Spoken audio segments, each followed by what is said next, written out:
नमस्कार दोस्तों, स्वागत है आपका अपने चैनल स्टार ऑनलाइन स्टडी में। और आज हम बात करेंगे भारतीय संविधान के बारे में। यानी जो भारत के संविधान है उसके जो प्रमुख प्रमुख स्रोत हैं, यानी जो संविधान जो बनाया गया है उसके जो तत्व है वो कहाँ से लिए गए हैं, किन किन देशों से शामिल किया गया है, इसकी क्या क्या विशेषताएं हैं, क्या क्या मुख्य बातें हैं, उनके बारे में चर्चा करेंगे। तो आज का जो टॉपिक है बहुत ज़्यादा महत्वपूर्ण है, इसको ज़रूर देखना। अगर आपको वीडियो अच्छी लगे तो लाइक शेयर सब्सक्राइब जरूर करना जी, अगर नहीं लगे तो अभी रिमूव कर देना जी। चलिए जी, हम बात करते हैं भारतीय संविधान के स्रोत।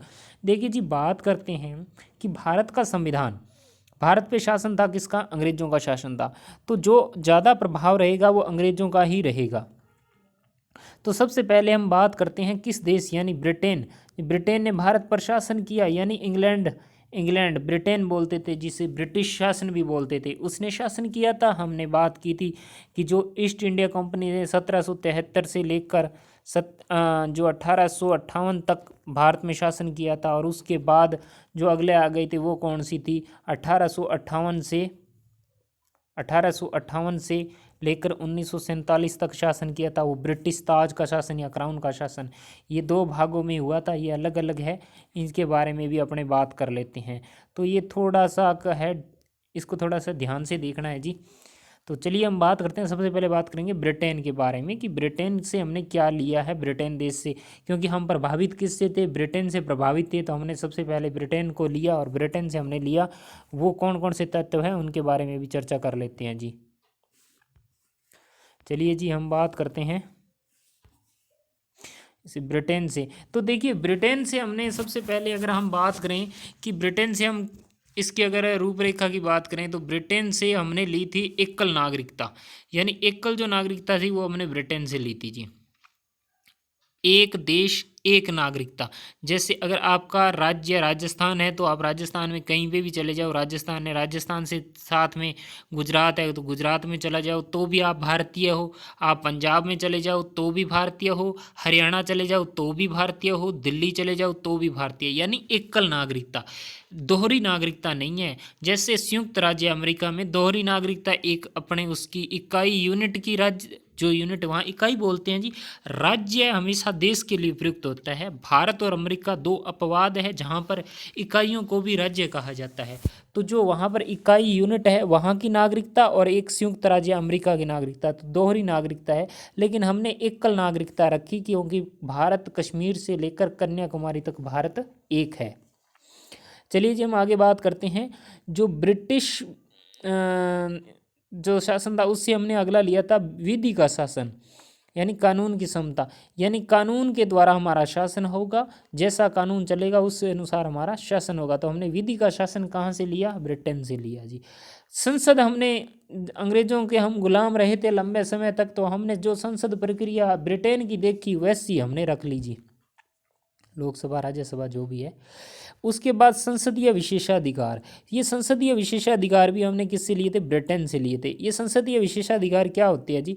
संसदीय विशेषाधिकार होते हैं, अगर हम बात करें संसदीय विशेषाधिकार, जो सांसद होते हैं उन्हें, सांसदों को कुछ विशेषाधिकार प्राप्त होते हैं।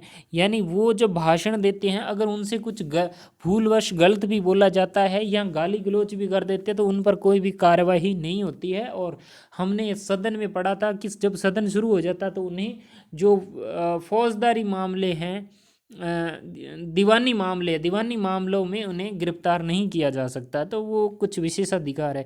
तो हमने सांसदों का विशेषाधिकार कहाँ से लिया? ब्रिटेन से लिया। इसे रखने का कारण क्या था? इसे रखने का कारण ये था कि जब कोई सरकारी या गैर सरकारी विधेयक हो वो इस तरीके से बन जाए जिससे देश में उसका विरोध ना हो, यानी किसी तरीके से कोई दिक्कत ना आए, कोई समस्या ना आए, ताकि वो बन के जब बने कुछ ऐसी चीज़ भी होती है उसके लिए प्रावधान किया गया था कि उन्हें कुछ अतिरिक्त शक्तियां हो, अगर गलती हो भी जाती है तो वो अपने शक्तियों का प्रयोग कर सकते हैं, भी अपने विशेषाधिकार का प्रयोग कर सकते हैं। कौन? सांसद, जो संसद के सदस्य होते हैं। 545 सदस्य हैं जी भारत की संसद के। इसके बाद है जी, अगली बात करें राष्ट्र अध्यक्ष की संवैधानिक स्थिति। राष्ट्र अध्यक्ष कैसे? जैसे भारत में कौन है? राष्ट्रपति। और ब्रिटेन में कौन है? राजा। दोनों ही नाम मात्र के हैं, या भारत में भी नाम मात्र का है, ब्रिटेन में भी नाम मात्र का। तो हम जो राष्ट्राध्यक्ष की संवैधानिक स्थिति हमने कहाँ से देखी? ब्रिटेन से देखी। वहाँ पर राजतंत्रात्मक व्यवस्था है, इसलिए उन्होंने क्या किया है भी राजा का पद रखा है, और हमारे गणतंत्रात्मक है इसलिए हमने राष्ट्रपति का पद रखा है जी। आगे हम बात करेंगे कि जो मंत्रिपरिषद का उत्तरदायित्व निम्न सदन के प्रति, जैसे कैबिनेट के मंत्री है या नरेंद्र मोदी जी का मंत्रिपरिषद है, निम्न सदन कौन सा होगा, लोकसभा के प्रति उत्तरदायी। तो जो मंत्रिपरिषद होगा वो किसके प्रति उत्तरदायी होगा, निम्न सदन। निम्न सदन कहते हैं लोकसभा को जी। दूसरी बात, अगली बात इन्होंने कही है कि लोक सेवकों की पदावधि, ये जो सरकारी कर्मचारी होते हैं उनकी पदावधि कितनी होगी, जितने भी सरकारी प्रशासनिक कर्मचारी हैं उनकी पदावधि क्या होगी, उनको रखा गया है जी। तो ये हमने सब कहाँ से देखा, ये सारा का सारा ढांचा हमने देखा ब्रिटेन से, यानी क्योंकि यहाँ पर अंग्रेज ही रहते थे तो हमने जो अंग्रेजों से ज़्यादातर सीखा था हमने वैसा ही रखना उचित समझा अपने लिए जी।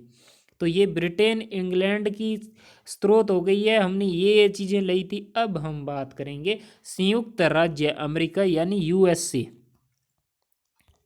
यूनाइटेड स्टेट ऑफ अमेरिका, उसकी बात करेंगे कि उससे हमने क्या लिया।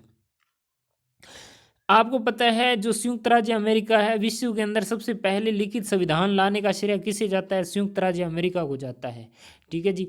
और उन्होंने ही अपने संविधान में सर्वप्रथम लिखित अधिकार दिए, जिन्हें अपने नागरिकों को लिखित अधिकार दिए, जिसे मूल अधिकार बोला गया था। तो मूल अधिकारों का जन्मदाता लिखित में कौन है, संयुक्त राज्य अमेरिका। तो हमने संयुक्त राज्य अमेरिका से मूल अधिकार ले लिए, हमने भी अपने नागरिकों को मूल अधिकार दे दिए। अब आपसे प्रश्न है, भारत के नागरिकों को मूल संविधान में कितने मूल अधिकार प्राप्त थे, ये आपने इसका उत्तर देना है जी। चलिए जी हम आगे बात करते हैं जी।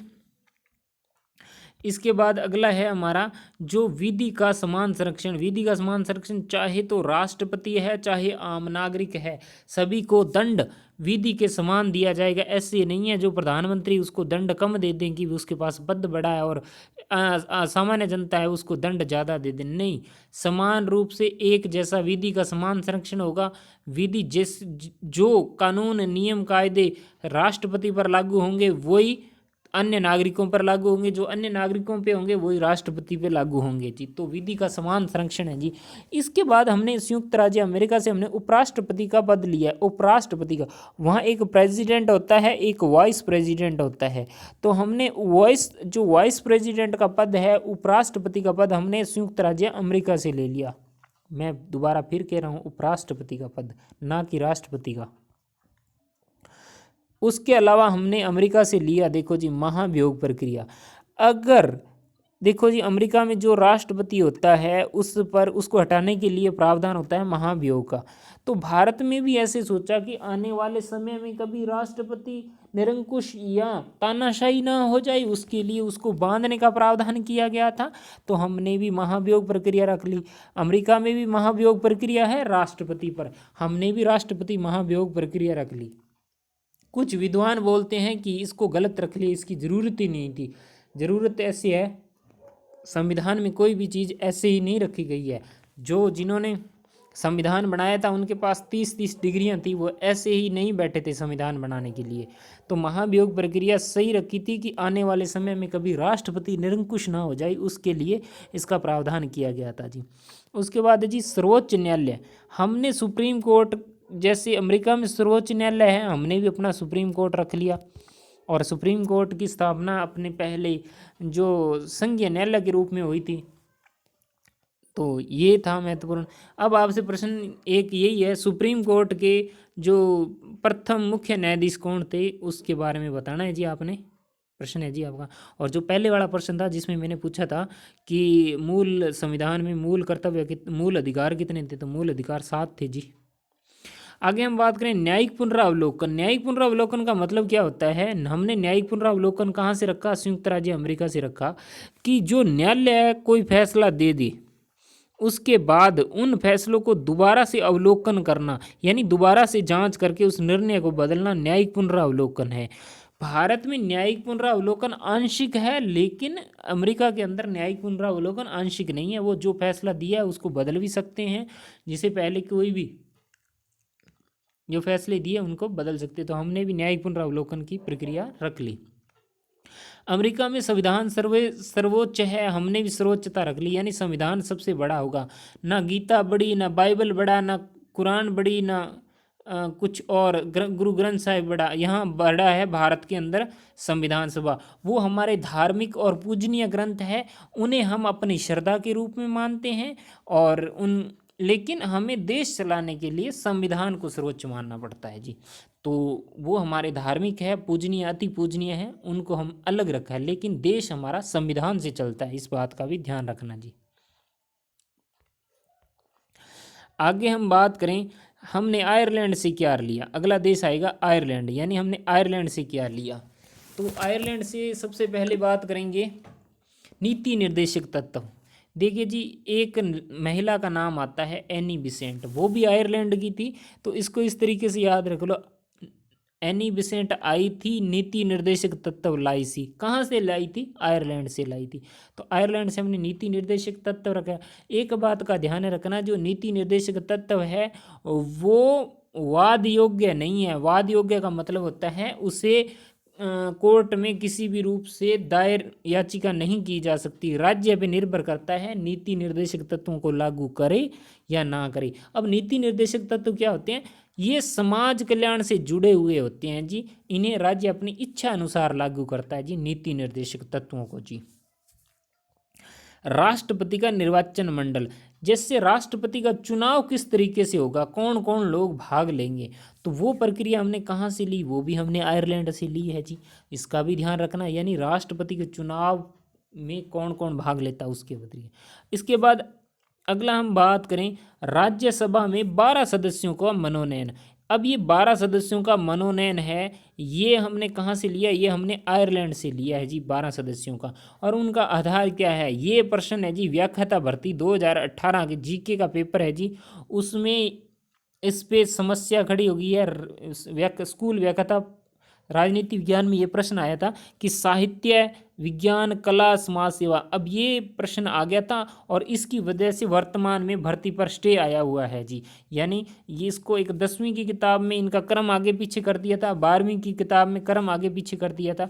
अभी आरपीएससी ने ये उत्तर माना है, इसीलिए मैंने ऐसा का ऐसा ही लिखा है जी। आने वाले समय में हो सकता है उसको चेंज कर दे जी, लेकिन इनका आधार यही है, साहित्य, विज्ञान, कला, समाज सेवा जी।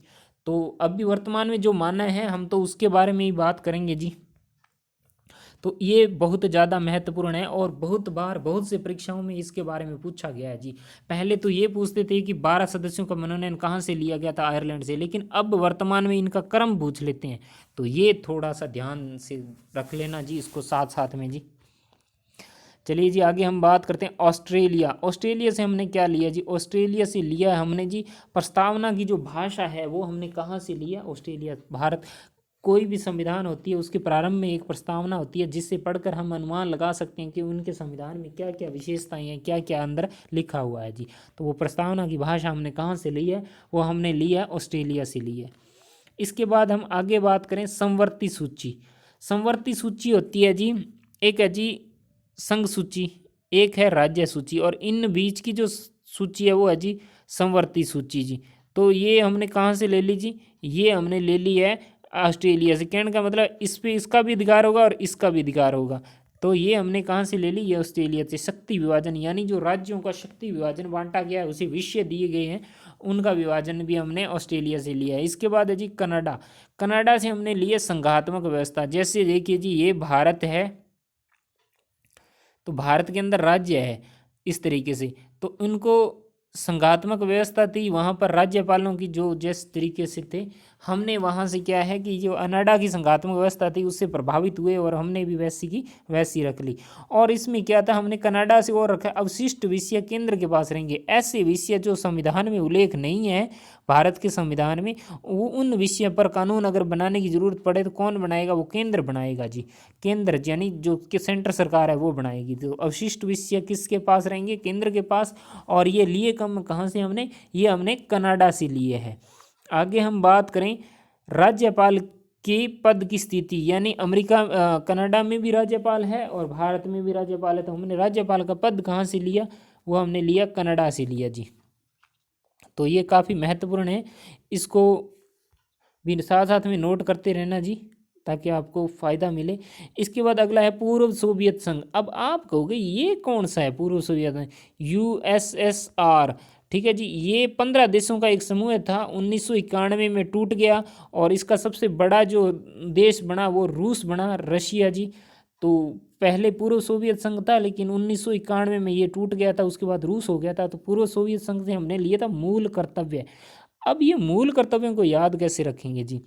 देखिए जी, 1971 का युद्ध हुआ था, उस समय भारत की प्रधानमंत्री थी श्रीमती इंदिरा गांधी। तो इंदिरा गांधी ने सहायता मांगी पूर्व सोवियत संघ से। तो पूर्व सोवियत संघ ने अपना कर्तव्य समझा और भारत की रक्षा की थी। जब अमेरिका, इंग्लैंड, फ्रांस सभी भारत पर हमला कर रहे थे, तो उस समय पूर्व सोवियत संघ ने अपना कर्तव्य समझा और भारत की सहायता की। तो हमने मूल कर्तव्य कहाँ से लिए? वो लिए पूर्व सोवियत संघ से। और उसके बाद पंचवर्षीय योजनाएं हमने कहाँ से ली? पंचवर्षीय योजनाएं हमने ली थी, ये भी पूर्व सोवियत संघ से ली थी। अब आपसे प्रश्न है कि वर्तमान समय में मूल कर्तव्य कितने हैं? आपने कमेंट करके बताना है जी। देखिए जी, मैं जो प्रश्न आपको बोल रहा हूँ उसको कमेंट जरूर करना, ताकि आप लिखो और आपका जो ज्ञान है वो स्थायी हो जाए। इसके लिए लिखना बहुत ज़रूरी है, तो आप साथ साथ में लिखते रहिए जी। अगला देश है हमारा जापान। तो जापान से हमने क्या लिया जी? जापान देखिए जी, विधि द्वारा स्थापित प्रक्रिया, यानी जो कानून बनेगा उनके अनुसार किस तरीके से वो कार्य करेगा, वो जो प्रक्रिया है ना बीच की, विधि की, कानून की, वो प्रक्रिया हमने जापान से ली है जी। जापान काफ़ी टेक्नोलॉजी के अंदर जाना जाता है, तो हमने प्रक्रिया है उसी अनुसार रख ली। अगला जो हमारा देश आएगा वो आएगा जी दक्षिणी अफ्रीका जी। आपने सुना होगा, दक्षिणी अफ्रीका से हमने लिया संविधान संशोधन। देखिए जी, अफ्रीका महाद्वीप है जी, वो कई भागों में टूटा हुआ है जी। ठीक है जी, इस अलग अलग इस तरीके से बंटा हुआ है। तो जो हमने दक्षिणी अफ्रीका से क्या लिया? संविधान संशोधन। संविधान संशोधन का मतलब होता है एक बार अगर संविधान बन गया, अगर उसमें कुछ कमी है तो उसका बदलाव किया जा सके, यानी बहुमत से बदलाव किया जा सके, उसे संशोधन बोलते हैं। तो हमने संविधान संशोधन की प्रक्रिया कहाँ से ली? वो हमने दक्षिणी अफ्रीका से ली थी। देखिए, जो देश के स्रोत में आपको आज का टॉपिक रहा हूँ, बहुत सी भर्तियों में पूछा गया, इसीलिए मैं आपको ये बता रहा हूँ, तो ध्यान रखना जी। अगला देश है जी जर्मनी। देखिए, जर्मनी में क्या था? हिटलर था जी। हिटलर जर्मनी का था, तो हिटलर के आने से अशांति फैली रहती थी, यानी आपातकाल की जैसी स्थिति रहती थी। तो मान लीजिए जी, जर्मनी से हमने क्या ले लिया? आपातकाल का प्रावधान ले लिया था कि देश में अगर संकट आ जाए तो शक्तियां केंद्र के पास आ जाएंगी, यानी राष्ट्रपति शासन लग जाएगा। तो आपातकाल हमने कहाँ लिया था? जर्मनी से लिया है, इमरजेंसी जिसे बोलते हैं जी। इसके बाद जो अगला आएगा जी, हमने फ्रांस से लिए गणतंत्रात्मक व्यवस्था, यानी गणतंत्र, यानी फ्रांस के अंदर भी सर्वोच्च पद किसका है? राष्ट्रपति का है। हमने भी सर्वोच्च पद किसका रखा? राष्ट्रपति का। यानी यहाँ राष्ट्रपति का पद नहीं लिया है, राष्ट्रपति को कैसे चुना जाएगा? गणतंत्र, यानी लोग उससे चुनेंगे अप्रत्यक्ष रूप से। तो हमने फ्रांस से प्रभावित होकर गणतंत्रात्मक व्यवस्था रख ली। हमारा सबसे बड़ा पद है राष्ट्रपति का पद, उसे हम अप्रत्यक्ष रूप से चुनते हैं। आप राष्ट्रपति को चुनते हो, कहने का मतलब है जिन सांसदों को आप वोट डालोगे वो राष्ट्रपति को वोट डालेंगे, तो आपकी भागीदारी भी सम्मिलित हो जाती है राष्ट्रपति के पद में। तो हमारा गणतंत्रात्मक व्यवस्था हमने किससे ली थी? फ्रांस से ली थी। और एक फ्रांस से हमने क्या लिया? फ्रांस से लिया था वरिष्ठता का नियम, यानी जो संसद में सबसे बड़ा है उसे प्रोटेम स्पीकर बनाया जाए या अध्यक्ष बनाया जाए। ये हमने वरिष्ठता का नियम हमने कहाँ से लिया? ये हमने फ्रांस से लिया। तो इसको भी थोड़ा सा ध्यान रखना जी। तो ये हमारे संविधान के स्रोत पूरे हो चुके हैं कि संविधान के स्रोत क्या थे, कौन किस देश से क्या क्या चीज़ें ली गई है, तो इसको थोड़ा सा ध्यान से देख लेना। अगर आपको पीडीएफ चाहिए तो मैं आपको पीडीएफ टेलीग्राम पे दे दूंगा, टेलीग्राम ग्रुप ज्वाइन कर लेना आपको, और ये मिल जाएंगी। तो ये संयुक्त राज्य America, Britain, Ireland, Australia, Canada, पूर्व सोवियत संघ, जापान, दक्षिणी अफ्रीका, जर्मनी, फ्रांस, इनका हो गया। तो अब हम बात करेंगे जो भारत आज़ाद हुआ उस समय भारत के अंदर जो मंत्रिमंडल बना वो किस तरीके का था, तो एक झलक उस पर भी देख लेते हैं। ये याद रखना बहुत बहुत ज़्यादा महत्वपूर्ण है। भारत के प्रधानमंत्री आपको पता है, प्रथम प्रधानमंत्री पंडित जवाहरलाल नेहरू थे। इन्होंने ही अपने पास विभाग रख लिया विदेश मंत्री का, यानी विदेश मंत्री वाला विभाग जब तक ये जीवित रहे थे 1964 तक, तब तक इनके पास ही था, पंडित जवाहरलाल नेहरू के पास था। अब पंडित जवाहरलाल नेहरू और सरदार वल्लभ भाई पटेल दोनों ही क्या थे? प्रधानमंत्री पद के दावेदार थे। इसीलिए क्या हुआ, एक बीच का रास्ता निकाला और हमने उप प्रधानमंत्री का पद ले आई। उप प्रधानमंत्री संवैधानिक पद नहीं है, ये अपनी व्यवस्था के लिए बनाया गया पद है। तो सरदार वल्लभ भाई पटेल को बना दिया उप प्रधानमंत्री, और प्रधानमंत्री कौन बन गए? पंडित जवाहरलाल नेहरू जी। और गृह विभाग भी हमने सरदार वल्लभ भाई पटेल को दे दिया कि गृह मंत्री भी आप रहोगे जी, गृह मंत्री भी। अभी हाल ही में देखिए जी, ये सरदार वल्लभ भाई पटेल के नाम पर मोटेरा स्टेडियम का नाम करना था, लेकिन मोदी जी गेम खेल गए और उन्होंने नरेंद्र मोदी स्टेडियम कर दिया जी, जो कि गलत है एक तरीके से। सरदार वल्लभ भाई पटेल का नाम का होना चाहिए था। जब अनाउंस उस पर हुआ था, सुबह अनाउंस किया गया था कि सरदार वल्लभ भाई पटेल का उद्घाटन किया जाएगा, लेकिन चंद घंटों के 2-3 घंटों के बाद में ही उसका नाम नरेंद्र मोदी कर दिया। पता नहीं सरकार की क्या मंशा रही होगी, अब वही जाने।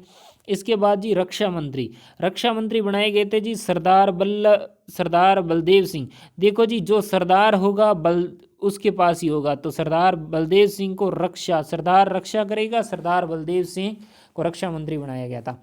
इसके बाद है जी वित्त मंत्री। वित्त मतलब पैसे तय। षणमुगम शेट्टी होते हैं, सेठ लोगों के पास पैसा होता है जी, सेठी लोग, यानी वित्त मंत्री कौन थे भारत के पहले? षणमुगम शेट्टी जी।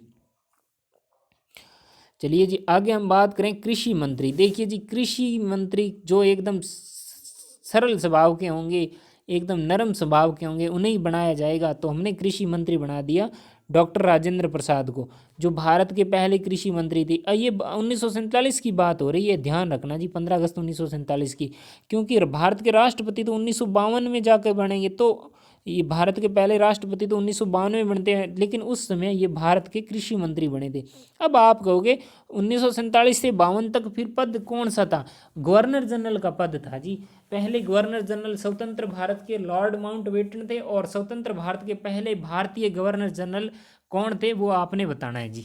2 व्यक्ति हुए थे ये वाले जी 1952 तक जी, एक अंग्रेज थे और एक कोई और थे जी। आपने बताना है कमेंट करके जी कौन थे। आगे हम बात करें तो स्वास्थ्य मंत्री कौन थे? स्वास्थ्य मंत्री थे राजकुमारी अमृत कौर, यानी ये राजकुमारी थे, स्वास्थ्य मंत्री बनाया गया था। काफ़ी लंबे समय तक मंत्री पद पर रही थी जी, लगभग 10 वर्ष। आगे थे विधि मंत्री। अब विधि कानून की जहाँ बात हो और डॉक्टर भीमराव अंबेडकर जी का नाम ना आए, ये तो हो ही नहीं सकता। तो कानून मंत्री कौन थे? डॉक्टर भीमराव अंबेडकर जी। श्रम मंत्री बाबू जगजीवन राम को बनाया गया था जी, श्रम मंत्री बनाया गया था। मीरा कुमार जो अभी हाल ही रामनाथ कोविंद के सामने खड़ी हुई थी, वो इन्हीं की बेटी है जी, बाबू जगजीवन राम की जी। इसके बाद है जी उद्योग मंत्री बनाए गए थे जी श्यामा प्रसाद मुखर्जी जी। ये वही है जनसंघ वाले बीजेपी के जो आदि पुरुष कहे जाते हैं जी। देखिए जी, उस समय का भारत अपने विपक्षी लोगों को भी मंत्री बनाया जाता था जी। श्यामा प्रसाद मुखर्जी को भी देखो, यहाँ किसको? श्यामा प्रसाद मुखर्जी को भी उद्योग मंत्री बनाया था। लेकिन मंत्रिमंडल से पहले त्यागपत्र देने वाले व्यक्ति यही थे जी, श्यामा प्रसाद मुखर्जी जी। आगे हम बात करें वाणिज्य मंत्री किसे बनाया गया था? वाणिज्य मंत्री बनाया गया था C.H. भाभा को बनाया गया था वाणिज्य मंत्री। और रेल तो कोई अंग्रेज ही चलाएगा, जॉन मैथेई चलाएगा। ये अंग्रेज नहीं थे, ये यहीं के थे, जॉन मैथेई जो थे रेल मंत्री बनाए गए थे जी। तो एक बात का ध्यान रखना जी, कि अगर प्रश्न आपसे घुमा के पूछे कि स्वतंत्र भारत का पहला बजट किसने रखा, यानी वो रखा था षणमुगम शेट्टी ने। स्वतंत्र भारत का पहला बजट रखने वाले मंत्री कौन थे? वो थे षणमुगम शेट्टी जी। अगर पूछे गणतंत्र भारत का प्रथम बजट रखने वाले व्यक्ति कौन थे? वो थे जॉन मैथेई। अब देखिए, आप देखो फर्क क्या है इसमें। फर्क ये है कि ये स्वतंत्र, यानी स्वतंत्र हम कब हो गए? 1947 में। गणतंत्र कब हुए? 1950, 26 जनवरी 1950 को। तो ये दोनों के अंदर अंतर आ रहा है 3 वर्ष का। तो अगर पूछे स्वतंत्र भारत के पहले जो वित्त मंत्री थे वो कौन थे? षणमुगम शेट्टी। अगर पूछे गणतंत्र भारत के पहले वित्त मंत्री कौन थे? फिर जॉन मैथेई करना है। इन बातों का थोड़ा ध्यान रखना जी, ये प्रश्न घुमाने वाले हैं जी। तो ये काफ़ी महत्वपूर्ण टॉपिक था जिसके बारे में अपने चर्चा की जी। इससे संबंधित अगर आपका कोई भी प्रश्न हो तो आप पूछ सकते हो, आपको निश्चित रूप से इसका फ़ायदा मिलेगा। और अभी मैंने बताया था कि भारत के दूसरे गवर्नर जनरल कौन थे जो भारतीय थे? वो थे जी C. राजगोपालाचारी, चक्रवर्ती राजगोपालाचारी थे, जो भारत के दूसरे और भारतीय पहले गवर्नर जनरल थे। तो स्वतंत्र भारत के पहले गवर्नर जनरल कौन थे? वो थे लॉर्ड माउंट बेटन। और भारतीय कौन थे? सी राजगोपालाचार्य। और 1952 में पद आ गया था ये हमारे जो राष्ट्रपति को। तो भारत के पहले राष्ट्रपति कौन बनते हैं? डॉक्टर राजेंद्र प्रसाद। और उपराष्ट्रपति पहले कौन बनते हैं? डॉक्टर राधाकृष्णन। तो ये थे। और भारत के पहले जो प्रधानमंत्री वो कौन थे? वो पंडित जवाहरलाल नेहरू। 1947 से लेकर 1964 तक, यानी 1947 से लेकर 1964 तक पंडित जवाहरलाल नेहरू ही रहते हैं, यानी अपनी मृत्यु तक यही रहते हैं जी भारत के प्रधानमंत्री। तो आज का जो टॉपिक था वो था जी संविधान के स्रोत और भारत का जो मंत्रिमंडल था, स्वतंत्र भारत का मंत्रिमंडल था, उसके बारे में चर्चा की। ये वीडियो आपको कैसी लगी आपने कमेंट करके बताना है जी। इस वीडियो में कुछ कमी रह गई हो तो भी आप बोल देना जी। और रीट भर्ती पंजाबी से संबंधित अगर आपको वीडियो प्लेलिस्ट के अंदर मिल जाएगी, और पीडीएफ भी अगर आपको चाहिए तो वो भी आपको टेलीग्राम ग्रुप में मिल जाएगी। आप टेलीग्राम ग्रुप ज्वाइन कर लेना। साथ साथ में आगामी भर्तियों के बारे में जानकारी मिलती रहेगी, नोट्स मिलते रहेंगे, फ्री टेस्ट सीरीज मिलती रहेंगी। तो आप ज़रूर ज्वाइन करना टेलीग्राम ग्रुप को। और मिलते हैं एक नई वीडियो के साथ, नए टॉपिक के साथ। जय हिंद, जय भारत, जय संविधान।